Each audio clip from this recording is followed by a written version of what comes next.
সম্মানিত উপস্থিতি এবং যারা অনুপস্থিত আছেন, দূর থেকে যারা শুনছেন,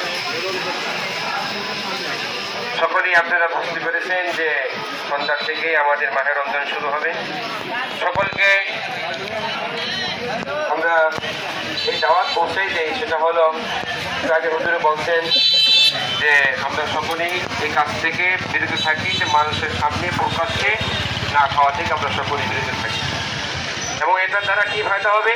আপনি রমজানকে সম্মান করলেন, ইজ্জত করলেন, আল্লাহ পাক আপনাকেও দুনিয়া ইজ্জত করবেন, পরকালে ইজ্জত করবেন।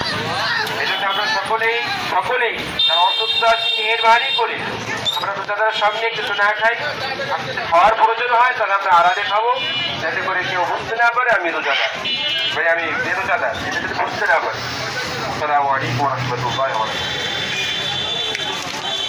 এখন সমাপনী আলোচনা পেশ করবেন